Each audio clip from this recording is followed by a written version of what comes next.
उधर BJP MLA Ravindra Singh Negi ने पत्र लिखा है। नेगी की ओर से सीएम रेखा गुप्ता और पुलिस कमिश्नर को पत्र लिखा गया है, जहां नेगी ने गरबे में एंट्री को लेकर पत्र लिखा है। गरबे में देखा जाए आधार कार्ड और आधार कार्ड देखने के बाद ही एंट्री दी जानी चाहिए, ये मांग रविंद्र सिंह नेगी की ओर से की गई है।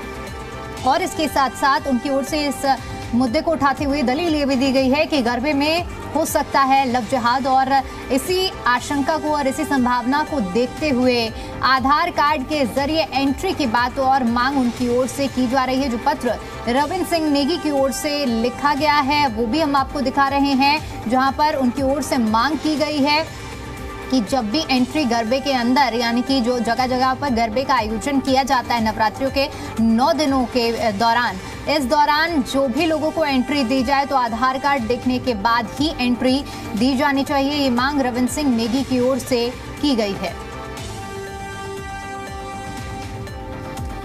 तो ये पत्र लिखा गया है रविंद्र सिंह नेगी की ओर से, और पत्र की कॉपी भी हम आपको दिखा रहे हैं, जहां पर उन्होंने मांग करते हुए कहा है कि गरबे में आधार कार्ड देखा जाए।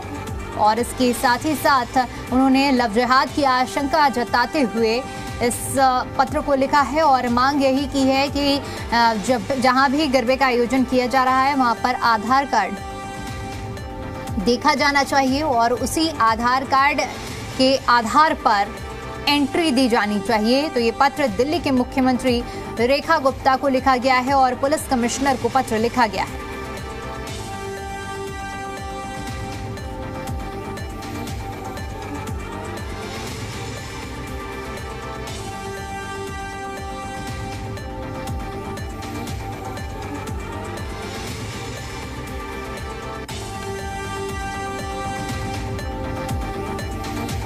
तो नवरात्रियों के 9 दिनों में देखिए जगह जगह आयोजन किए जाते हैं, गरबे का आयोजन किया जाता है, और ऐसे में इस आयोजन के दौरान लव जिहाद की आशंका रविंद्र सिंह नेगी की ओर से जताई गई है और इसी आधार पर उनकी ओर से मांग की गई है। हमारे साथ बात करने के लिए भाजपा विधायक रवि नेगी जी हैं। रवि नेगी ने एक पत्र लिखा है कमिश्नर ऑफ पुलिस को और मुख्यमंत्री रेखा गुप्ता को, जिसमें उन्होंने कहा है कि जो भी गरबा के कराते हैं वहां पर जब एंट्री ली जाए तो आधार कार्ड देखने के बाद ही लोगों की एंट्री किया जाए।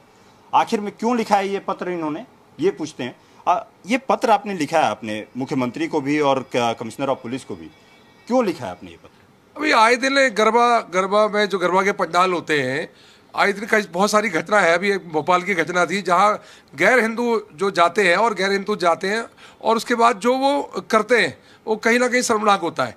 लव जिहाद के जो मामले बढ़ रहे हैं, जब गैर हिंदू और जिहादी मानसिकता के जब व्यक्ति जब पंडाल में जाता है जहां हमारी बहन बेटियां गरबा कर रही होती है और वो वहाँ लव जिहाद करने की कोशिश करता है, तो कहीं ना कहीं समाज में एक गलत मैसेज जाता है। मुझे इसलिए मैंने इस बार माननीय मुख्यमंत्री जी से, माननीय कमिश्नर साहब से एक पत्र दिया है। पत्र के माध्यम से मैंने कहा है कि जितने भी दिल्ली में गरबा जो पंडाल लगे गरबा करने के लिए जो आयोजक हैं, वो आयोजकों के साथ एक मीटिंग होनी चाहिए और उनको बताना चाहिए कि गैर हिंदू और जिहादी मानसिकता के लोग उस पंडाल में ना जाएं, क्योंकि ये बहन बेटियों का सवाल है। बहन बेटियों के में हम लोग कोई भी समझौता करने वाले नहीं है। दिल्ली में कोई ना कोई ऐसा रूल होना चाहिए जिससे गैर हिंदू की एंट्री बिल्कुल गरबा में बंद होनी चाहिए। तो मुझे लगता है कि जितने आयोजक हैं, इन आयोजकों के साथ बैठक करके दिल्ली पुलिस को बैठक कर ली चाहिए और इसमें लगाम लगानी चाहिए कि बिना आधार कार्ड के, बिना नाम आइडेंटिफाई के गैर हिंदुओं की बिल्कुल पाबंदी होनी चाहिए। कैमरामैन प्रमोद परासर के साथ राहुल मिश्रा, जी मीडिया।